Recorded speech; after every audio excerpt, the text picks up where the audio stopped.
All right, it's Sunday. It's been a week and 4 days since Helene hit, and we're talking about what's going on in the marketplace in regards to the waterfront uh, flood properties. Right now, there are 20 properties that are pending that are on waterfront. This one on Stacy went on the market 3 days ago. It had multiple offers, over 2 dozen, and it went pending substantially higher than the list price, or so I believe. Harbor been on the market 4 days. It had actually been on the market a lot longer. It did flood, and I guess there was some renegotiation regarding the pricing on it, but it did flood, and it is an interesting location. There we go, Harbor Drive. Um, and this whole area flooded. Everything that's on the ground in this area flooded. But $200,000 for a house on the water, prior to Helene, that wasn't. Well, there weren't too many of those. There weren't any of those in that price range. All right, this one is on the Anclote River, way up by Highway 54.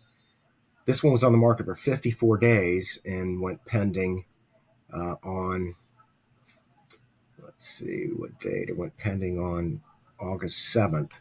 And it did flood, so it may be that the buyer is going to continue through, but it'd be hard to believe they're going to pay. All right, now here's an interesting property. This is on the Anclote River, and the Anclote River didn't have the same kind of damage as we had on the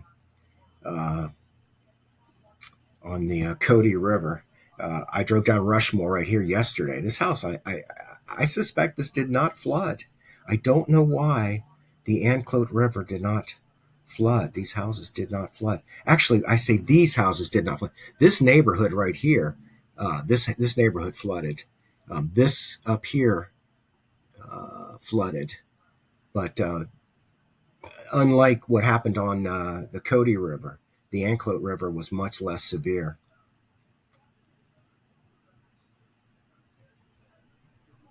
Janita on the market for 229 days. This one flooded. Leisure Beach got crushed, 162 days. Even though these are all pending, these 20, I don't think that they're all going to close. Summers flooded. These are all contracts that are pending prior to Helene hitting. Gulf Harbors. Now, some of Gulf Harbors flooded and some of it didn't. Homes on one side of the road flooded and on the other side didn't. I'm pretty certain this flooded, though. The ones that didn't flood, I think, are these higher ones out here. There's some higher ones out here. Marlin. Where's Marlin? Marlin only flooded on one side of the street. Anyway, let's look at the actives, because once we're at $500,000, it doesn't matter. Anyone who's going to be buying right now or selling is going to be in a market substantially lower than this in terms of pricings. So there's 78 properties that are single-family homes that are on the water. River Run. I did not drive down into Anclote River Estates. I don't know if this flooded, so let's not even. Okay, this flooded. Investor special. Rehab needed. That's their disclosure. This is $250,000. It was on the market for 2 days. And this realtor, that's a great location, let me tell you. That's a nice, wide, deep canal. So 2 days on the market. It'll be interesting to see if it's multiple offers at that price. Bernard it flooded in Hudson Beach Estates. Allen flooded, $299,000, been on the market for 200 days. And I don't see any disclosure about it flooding. Just out of curiosity, let's look at the history. This one was listed at a lot of higher prices here, $393, brought it down to $299. Yeah, I doubt if these pricings make sense anymore. Pleasure Islands definitely flooded. Susan flooded, $319,000.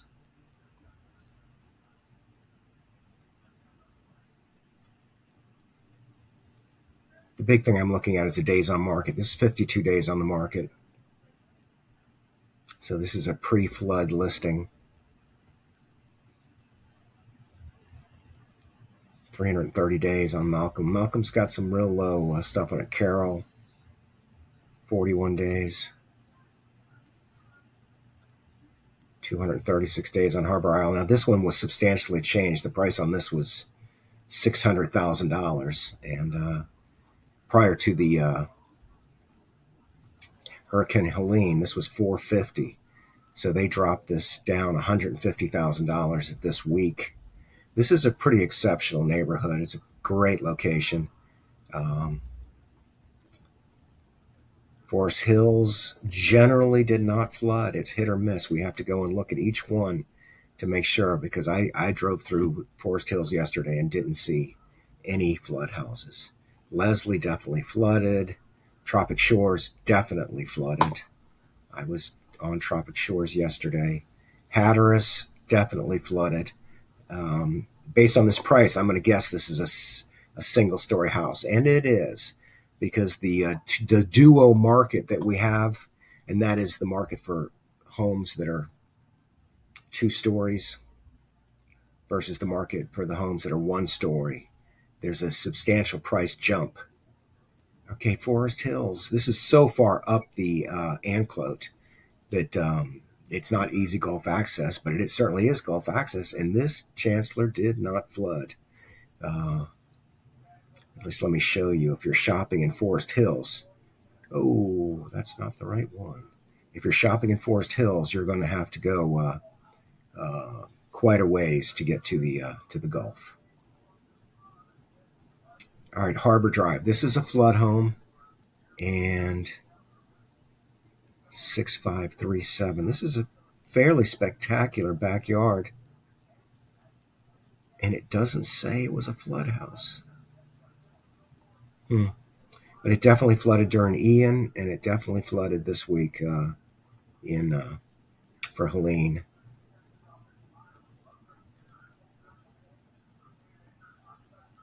Yeah, you can see they took up the carpet. So I'm sure this was underwater, and all the stuff is still there. But they sure look at this. Yeah. I'd love to see the water line to see how high it was if they have it in any of the pictures. Yeah, I'm pretty confident this was all full of water. But 2 weeks ago, this was a $600,000 house or something. Sea Ranch on the Gulf, Francis flooded. Head Sail flooded. No, we don't know if Head Sail flooded. Some of Gulf Harbors flooded, and some of it didn't. So let's not make any conclusions. Rushmore did not flood. It's crazy. I don't understand. I want to see an animation of why did the Cody River flood so bad and the Anclote River did not flood. All right, I'm Randy Jenkins. This is Sunday, October 6th, and we just went through the actives and the pendings. Let's do one more thing. Let's just see if anything closed in the last 3 days. Sold. Let's do -5. None. There we go. All right, call me if you have any questions. Bye now.